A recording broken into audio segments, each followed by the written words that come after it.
ఈ రోజు simple language లో స్టాక్ మార్కెటింగ్ అంటే ఏంటి, అందులో ఎలా మనీ ఎర్న్ చేయాలి, అందులో రిస్క్ ఏంటి, రిటర్న్స్ ఎలా వస్తాయి, ప్రాఫిట్ ని ఎలా గెయిన్ చేయాలో అన్ని క్లియర్ గా చెప్తాను. కాబట్టి వీడియోని స్కిప్ చేయకుండా ఎండ్ వరకు చూడండి, అప్పుడే టాపిక్ అర్థమవుతుంది. ఇక లేట్ చేయకుండా టాపిక్ లోకి వెళ్ళిపోదాం. స్టాక్ మార్కెటింగ్ అంటే ఒక సింపుల్ లాంగ్వేజ్ లో చెప్తాను. Stock marketing is a buying and selling goods and servicing. అంటే మన ప్రోడక్ట్ ని అమ్మే స్థలాన్ని స్టాక్ మార్కెటింగ్ అంటారు. ఒక ఏ అనే కంపెనీ ఉంది, ఆ కంపెనీకి ప్రోడక్ట్స్ మంచిగా సేల్ అవుతున్నాయి. అప్పుడు ఏం చేస్తాడు, వేరే స్టేట్స్ లో పెడితే నాకు ఇంకా మంచిగా ఇన్కమ్ వస్తుందని ఓనర్ ఒక డిసిషన్ తీసుకుంటాడు. అప్పుడు వేరే బ్రాంచ్ లో పెట్టాలంటే మనకి మనీ కావాలి. అప్పుడు ఆ కంపెనీకి మనీ కావాలంటే చిన్న చిన్న షేర్స్ ని పబ్లిక్ చేసి ఆ షేర్స్ ని అమ్ముతుంది. ఒక కంపెనీ షేర్ కొన్నావంటే ఆ షేర్ కి ఒక చిన్న ఓనర్ అని మనము అనుకోవచ్చు.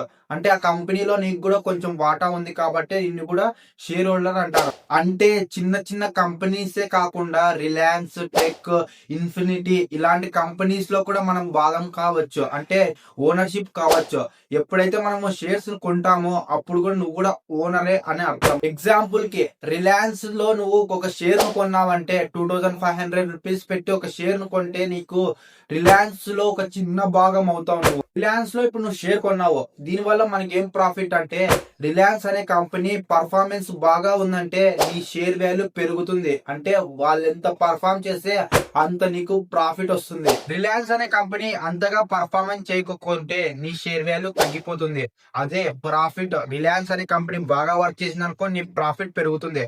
వారికి అంతగా వర్క్ చేయకుంటే నీ ప్రాఫిట్ తగ్గిపోతుంది. కంపెనీ యొక్క పర్ఫార్మెన్స్ బట్టి షేర్ వాల్యూ పెరుగుతుందో తగ్గుతుందో తెలుస్తుంది. ఇప్పటికీ మీకు అర్థమైపోతుంది షేర్ వాల్యూ ఎలా కొనాలో, షేర్ వాల్యూని ఎలా అమ్మాలో, ఎలా ప్రాఫిట్ వస్తుందో, ఎలా లాస్ వస్తుందో. హౌ టు ఎర్న్ మనీ అంటే స్టాక్ మార్కెటింగ్ లో ఎలా డబ్బు సంపాదించుకోవాలో అనే దానికి రెండు ప్రధాన కారణాలు ఉన్నాయి.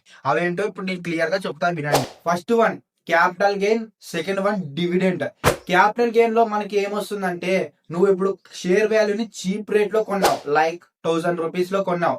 కానీ నువ్వు అమ్మేటప్పుడు ఆ కంపెనీ హై పర్ఫార్మెన్స్ లో ఉందంటే దాన్ని 1 lakh కూడా అమ్మచ్చు. అదే ప్రాఫిట్, అదే క్యాపిటల్ గెయిన్ అని అర్థం. Second one dividend. అంటే ఆ కంపెనీకి ఒక బోనస్ కింద నీకు కొంచెం అమౌంట్ ఇస్తుంది.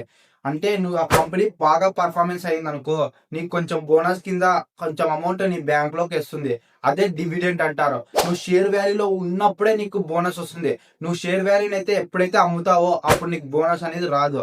ఇదే capital gain, second one dividend అని క్లియర్ గా ఎక్స్ప్లెయిన్ చేశాను నీకు. అంటే నువ్వు పెట్టిన డబ్బు ఒక్కొక్కసారి వృధా కూడా అవుతుంది. కాబట్టి నీతో నాలెడ్జ్, పేషెన్సీ ఉంటేనే ఈ స్టాక్ మార్కెటింగ్ లోకి నువ్వు ఎంటర్ అవ్వు. Risk and reality. Stock marketing లో రిస్క్ ఉంటుంది, కానీ షార్ట్ టర్మ్ లో లాస్ కూడా అవుతుంది. కానీ లాంగ్ టర్మ్ లో నువ్వు ఏ కంపెనీ అయితే మంచి కంపెనీ పర్ఫార్మెన్స్ ఉందో ఆ కంపెనీని చూసేసుకున్నావు అనుకో, నీకు లాంగ్ టర్మ్ లో మంచి ప్రాఫిట్ వస్తుంది. Motivation plus CTM. అంటే స్టాక్ మార్కెటింగ్ అనేది గ్యామ్లింగ్ గేమ్ అస్సలు కాదు. ఇందులో నువ్వు గెలవాలంటే నీలో నాలెడ్జ్ అండ్ పేషెన్సీ ఉంటేనే నువ్వు ఇందులో గెలవగలుగుతావు. స్టాక్ మార్కెటింగ్ కూడా నువ్వు నేర్చుకున్నావంటే నీ ఫ్యూచర్ ని సాక్రిఫైస్ చేసుకోవచ్చు. నెక్స్ట్ వీడియోలో స్టాక్ మార్కెటింగ్ ఎలా స్టార్ట్ చేయాలో నేను క్లియర్ గా ఎక్స్ప్లెయిన్ చేస్తా.